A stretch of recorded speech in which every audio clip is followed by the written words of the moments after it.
آج 17 اگست 2024 ہے۔ آپ دیکھ رہے ہیں JK ریئل اپڈیٹ اور آئیے جانتے ہیں آج کی خاص خبریں۔ الیکشن کمیشن آف انڈیا نے جموں و کشمیر UT میں اسمبلی انتخابات کا اعلان کر دیا ہے۔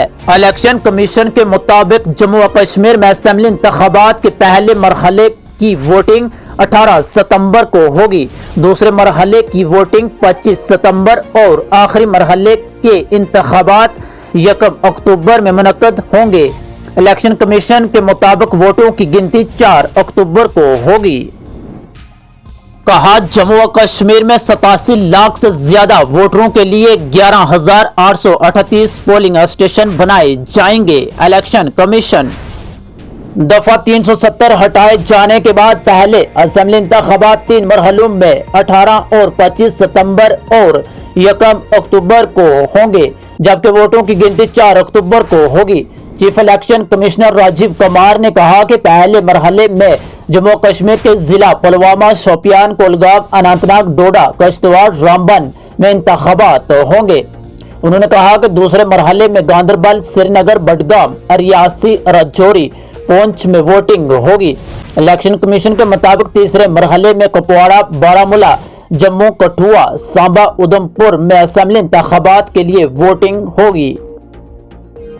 نیشنل کانفرنس کے نائب صدر عمر عبداللہ نے جمعہ کے روز کہا کہ آئندہ اسمبلی انتخابات کے لیے کسی بھی پارٹی کے ساتھ قبل از انتخابات اتحاد کے امکانات بہت کم ہیں اور پارٹی الیکشن لڑنے کے لیے پوری طرح سے تیار ہے۔ جموں و کشمیر BJP انچارج تارون چاک نے جمعہ کے روز کہا کہ اسمبلی انتخابات کی تاریخوں کا اعلان خوش آنند اقدام ہے۔ انہوں نے کہا کہ اسمبلی انتخابات میں بھاجپا کی جیت یقینی ہے۔ ان باتوں کا اظہار موصوف نے میڈیا سے بات کرنے کے دوران کیا۔ الیکشن کمیشن نے جموں و کشمیر میں اسمبلی انتخابات کے شیڈول کا اعلان کرتے ہی فوری طور پر نافذ ماڈل ضابطہ اخلاق نافذ کر دیا ہے۔ سرکاری ترجمان نے بتایا کہ ماڈل ضابطہ اخلاق انتخابات کے شیڈول کے اعلان کے فوراً بعد نافذ ہو جاتا ہے۔ بیان میں کہا گیا ہے کہ ماڈل کوڈ کی تمام دفعات تمام امیدواروں، سیاسی جماعتوں اور مذکورہ ریاست UT حکومت کے حوالے سے پورے ہریانہ اور جموں و کشمیر پر لاگو ہو گئی ہیں۔ جموں و کشمیر کے سابق وزیر اعلیٰ اور نیشنل کانفرنس کے صدر ڈاکٹر فاروق عبداللہ نے جمعہ کو کہا کہ انہیں امید ہے کہ الیکشن کمیشن آف انڈیا خطے کی تمام سیاسی جماعتوں کے لیے برابری کا میدان یقینی بنائے گا۔ انہوں نے کہا کہ وہ یہ نہیں دیکھنا چاہتے کہ صرف ایک پارٹی کو مراعات دی جائے۔ سری نگر میں میڈیا سے بات کرتے ہوئے عبداللہ نے کہا کہ انتظامیہ اور سیکیورٹی محکموں میں بڑے پیمانے پر رد و بدل اس بات کی علامت ہے کہ انتظامیہ کو اس اعلان کے بارے میں پہلے سے علم تھا۔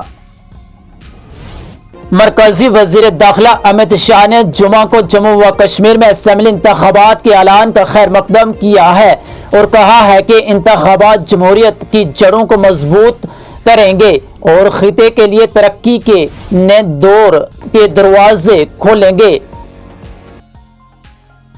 PDP کی رہنما التجا مفتی نے جمعہ کو جموں کشمیر میں اسمبلی انتخابات کے اعلان کا خیر مقدم کیا ہے اور کہا ہے کہ انتخابات 6 سال پہلے ہونے چاہیے تھے۔ مفتی نے یہاں نامہ نگاروں سے کہا کہ PDP انتخابی اعلان کا خیر مقدم کرتی ہے، تاہم پارٹی کو کچھ خدشات ہیں۔ انہوں نے کہا ریاست کو نیم خود مختار حیثیت حاصل تھی، ہمارا اپنا آئین، اپنا ایجنڈا اور بقایا اختیارات تھے، لیکن پچھلے 5 سالوں میں نہ صرف جموں و کشمیر کے لوگوں کے بنیادی حقوق بلکہ جمہوریت کو معطل کر دیا گیا ہے۔